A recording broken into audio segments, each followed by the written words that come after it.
Chapter 4. I joined the Bierton Church.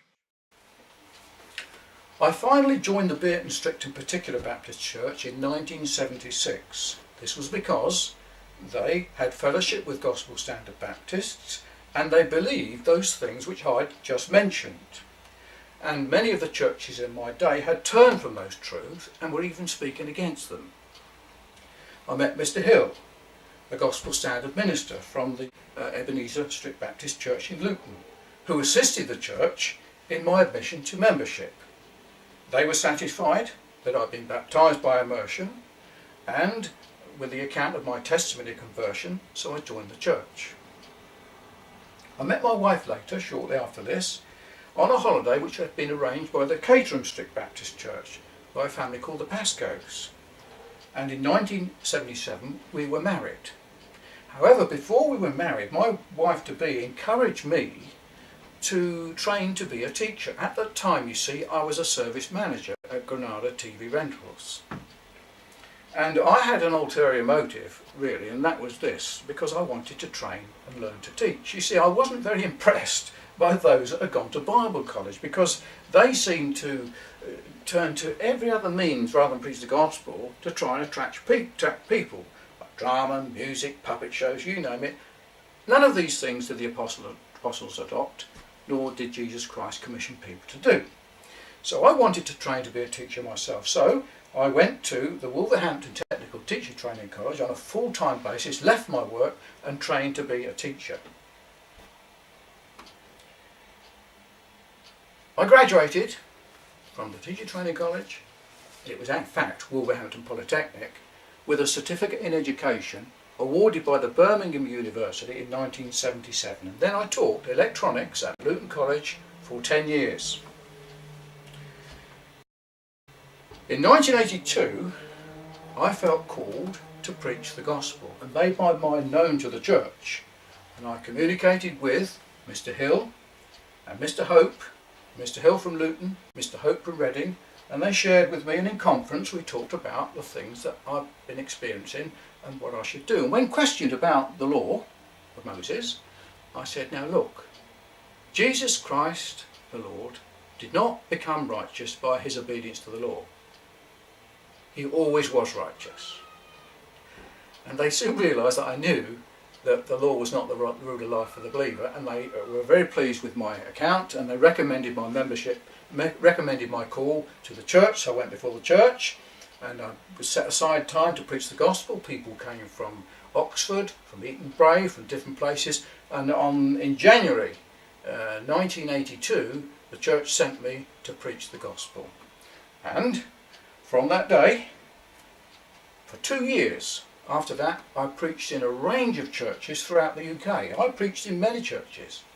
I preached, for instance, Bradford, Nottingham, Attleborough, Evington, Leicester, Luton, Salem, Grove, Wantage, Eton Bray, Bedford, Oxford, Reading, Blackheath, Fenstanton, Oakington, Matfield, Beeches Road, New Mill, Winslow.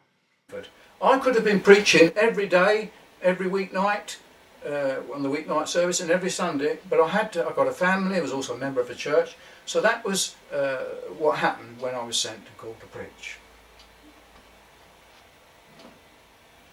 In seeking to fulfil my calling as a preacher, I also felt it important to relate to my former friends and family as to what the Lord had done for me.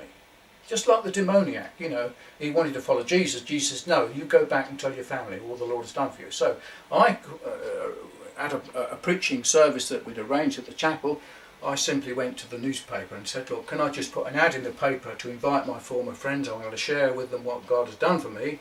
And before I knew it, the reporters were around my home in Bierton. They took photographs of me and my family. There's a front page spread in the newspaper, former thief says come and be helped. And so that meeting was held and we preached on that day. And my brother came, his family. I'd invited Pat Jones and Malcolm Kirkham there. Mick West was invited too, but they didn't come. Pat Jones and Malcolm Kirkham didn't come because they were enemies.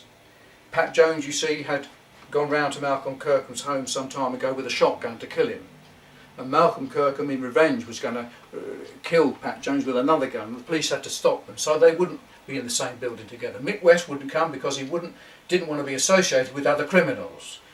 And so that was the situation. I wasn't aware that that might be the case. But never mind, my brother came. It's very important because he heard the gospel preached.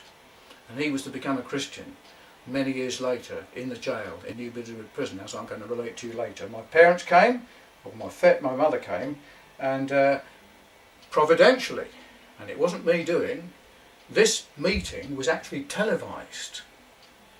And we have it on YouTube now. David Clark preaches at Bierton Chapel, 5th of June 1983. It's worthwhile reading that or listening to that because it confirms exactly what I've said. However, things seem to turn out, after that meeting, things seem to turn out for the worst. It almost as though I'd put myself up to be attacked by the enemy. And I remember telling the church, or the congregation there, how the Lord had blessed me. Bearing in mind I was in Borsop 1968, come out of prison with no qualifications, no job, right? I'd now been raised up. I'd in fact become qualified. I was a qualified teacher. I've got a family. I've got a beautiful home. I was a membership of church. I was sent to preach.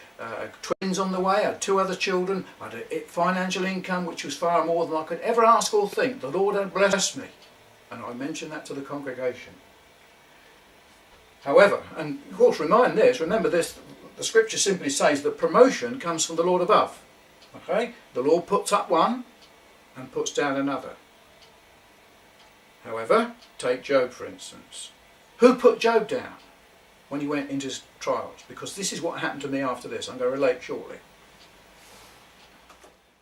Right, now in chapter 6 we'll look at the following trials and troubles that I experienced since this meeting. It's quite enlightening and quite helpful to look at it and analyse it. Spirit of the Lord, come down, anoint me to proclaim the wonders of my God and King. Jesus is His